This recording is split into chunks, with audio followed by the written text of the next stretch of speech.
Nah, anak-anak sekalian, pada hari ini kita akan belajar tentang perkembangbiakan pada tumbuhan.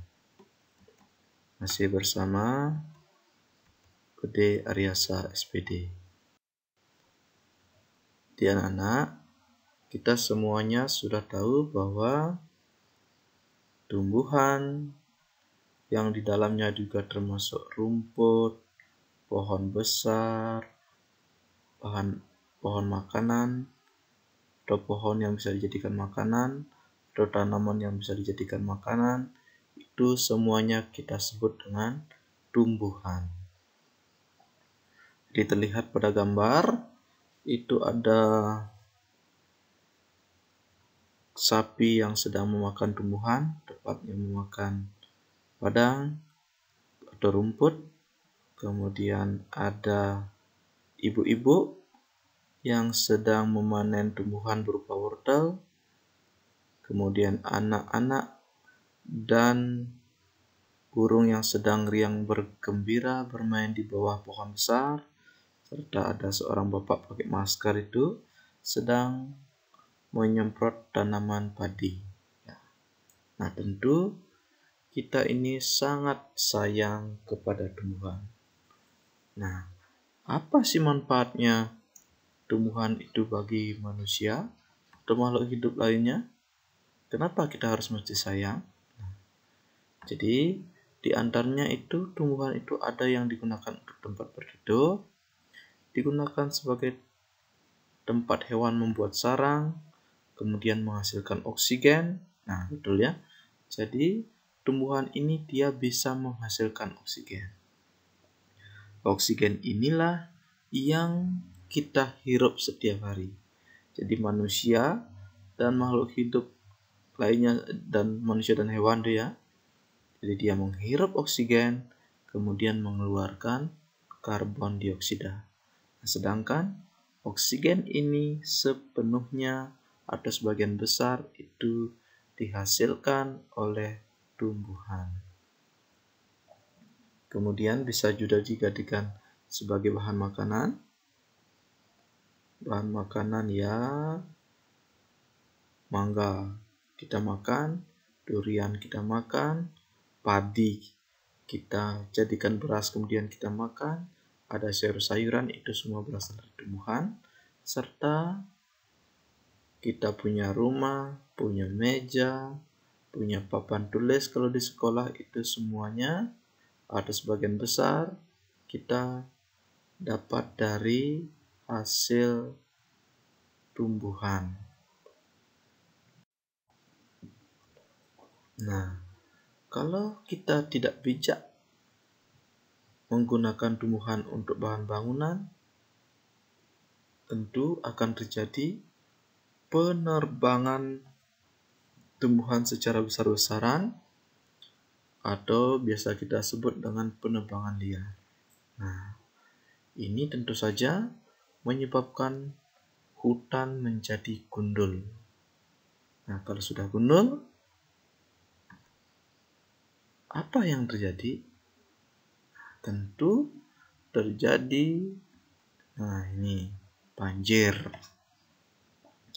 Ini akibat dari air hujan itu tidak ada yang menyerap sehingga terjadilah banjir.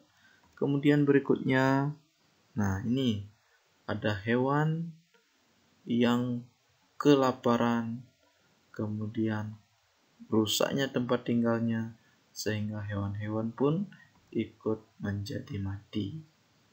Jadi jangan sampai kita ya, kalau manusia itu tanpa tumbuhan itu akan sama nasibnya seperti hewan. Kemudian ada juga yang terjadi pemanasan global. Jadi bumi tanpa tumbuhan itu akan terasa sangat panas atau orang menyebutnya dengan global warming atau pemanasan global. Udara akan menjadi sangat panas dan ini akan sangat berbahaya bagi manusia dan bumi kita tercinta. Selanjutnya, Nah, ini yang kita lakukan adalah menyayangi tumbuhan. Kalau kita terlambat menyayangi tumbuhan, seperti kita sudah membuat hutan-hutan menjadi gundul, ya, yang tidak kita akan segera melakukan penanaman pohon kembali, atau biasa kita sebut dengan reboisasi. Inilah sebagai bentuk kita sayang terhadap bumi kita agar terhindar dari bencana alam. Jadi utamanya adalah sayangilah tumbuhanmu. Ya. Kemudian dari mana kita dapat bibitnya kalau kita menanam kembali? Nah, itu kita dapatkan dari, ya betul ya. Jadi tumbuhan itu bisa bertambah banyak dengan cara dia berkembang biak. Jadi bisa bertambah banyak.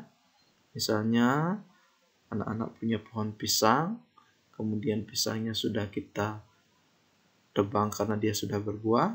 Nah, muncul lagi tunas-tunasnya ini. Nah, tunas-tunasnya inilah kita akan tanam kembali. Itulah tumbuh-tumbuhan itu namanya bisa berkembang biak. Jadi salah satunya dengan tunas. Tetapi ada cara-cara yang lain. Nah, bagaimana caranya berkembang biak? Nah, ini ada dengan cara generatif dan ada pula dengan vegetatif. Kalau generatif itulah perkembangbiakan tumbuhan secara kawin atau pembuahan. Di proses perkembangbiakan generatif ini membutuhkan alat kelamin jantan dan alat kelamin betina tumbuhan. Nah, pertanyaannya sekarang adalah, apakah tumbuhan juga punya alat kelamin seperti manusia dan hewan? Nah, tentu saja punya. Maka dari itu, mari kita bahas sebentar lagi. Itu kalau vegetatif dengan secara kawin. Ada juga tumbuhan yang bisa berkembang biak dengan secara tidak kawin, yaitu dengan cara vegetatif. Jadi kalau vegetatif ini perkembangbiakan makhluk hidup secara tidak kawin. Jadi ada yang vegetatif alami, jadi terbentuk secara alami dengan dirinya sendiri, atau dengan bantuan manusia, atau biasa kita sebut dengan buatan. Jadi kalau generatifnya kawin, kalau vegetatifnya tidak kawin. Itu cara berkembang biaknya ya. Jadi Bapak punya analogi begini. Kalau manusia itu kawin, dia bisa punya anak. Nah, tumbuhan juga begitu. Kalau dia kawin, dia bisa punya anak atau tumbuhan baru. Tetapi istimewanya tumbuhan adalah bisa dia tidak kawin, tetapi punya anak.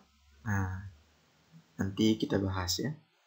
Jadi sebelum kita belajar tentang perkembangbiakan secara kawin atau generatif, ada baiknya kita mesti mengenal dulu yang mana itu alat kelamin tumbuhan. Jadi ini tumbuhannya ya. Ternyata alat kelamin itu ada pada bunganya. Jadi di layar sudah nampak. Itu adalah bunga kembang sepatu yang telah dibelah. Nah, bunga ini kita akan bahas satu persatu. Nah, itu yang ditunjukkan oleh tanda panah itu adalah benang sari. Jadi benang sari itu merupakan kelamin jantannya tumbuhan. Jadi kalau kita ambil kembang sepatu, biasanya kita pegang ujungnya itu, nah yang seperti muncul kemudian ada kuning-kuningnya itu. Kalau kita pegang bunga ujungnya itu, kita biasanya lengket-lengket warna kuning tangan kita. Itulah namanya benang sari. Kemudian ada juga kepala putik. Nah, kepala putik ini. yang paling tinggi ya. Jadi kalau kembang spaduduk kepala putiknya lebih tinggi daripada benang sarinya. Kemudian ada juga mahkota bunga. Nah, ini yang bisa kita pakai sembahyang kalau orang Hindu ini. Kemudian kelopak bunga serta di dalamnya kalau kita belah itu ada namanya bakal buah. Ini ya. Jadi alat kelaminnya, benang sarinya sebagai kelamin jantan, sedangkan kepala putiknya itu sebagai kelamin betina. Nah, kalau kita sudah mengenal alat kelaminnya, baru kita belajar bagaimana caranya dia berkembang biak atau bagaimana caranya dia kawin sehingga dia punya tumbuhan baru. Jadi kita mesti lihat dulu gambar berikut. Nah, ini ya. Disama ini kepala putiknya, kemudian ada kepala sarinya, kemudian ada bakal buahnya, ada bakal bijinya. Jadi mula-mula terjadinya perkembangbiakan generatif itu adalah kepala sarinya itu dia akan terlepas, karena ini memang mudah terlepas. Kemudian menempel di kepala putik. Jadi proses terlepasnya kepala sari ini bisa karena diterjang angin atau bisa dengan bantuan hewan. Contohnya lebah hinggap di kepala sari, kemudian kepala sarinya itu menempel di kaki lebah, kemudian lebah ini menempel di kepala putik. Maka terjadilah kepala sari menempel di kepala putik yang biasa kita sebut dengan penyerbukan. Nah, kalau sudah terjadi penyerbukan, maka di dalam kepala putik, di tangkai putik itu nanti dia akan tumbuh buluh serbuk sari. Jadi buluh serbuk sari itu dia akan sebagai tempat masuknya serbuk sari menuju bakal biji. Nah, jadi serbuk sari menuju bakal biji dan serbuk sari itu dia punya sel jantan yang namanya sel sperma, sedangkan bakal biji punya sel telur.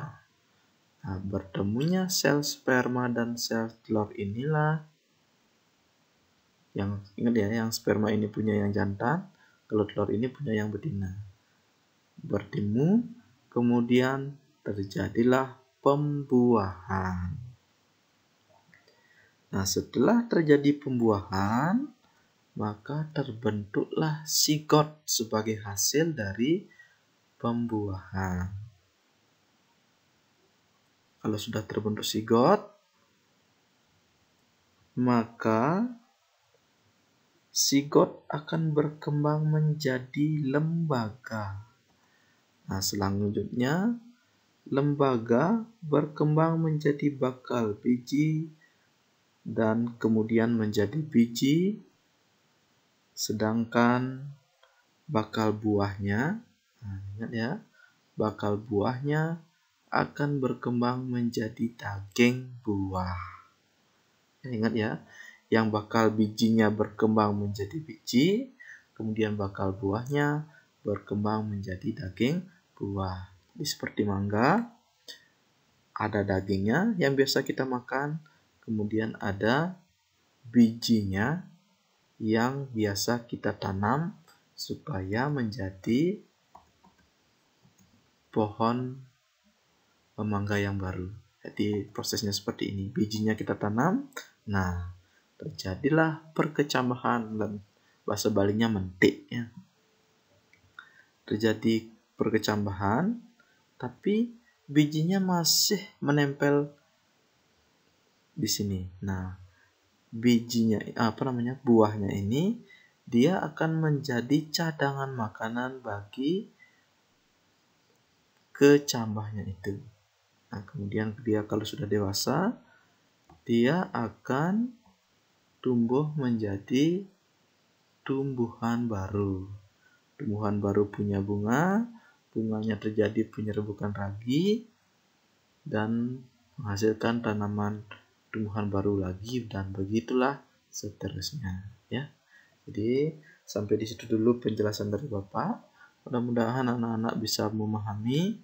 Kalau belum paham, anak-anak bisa menonton ulang video ini, mencari sumber di internet, di buku sampai anak-anak paham. Nah, selamat anak-anak.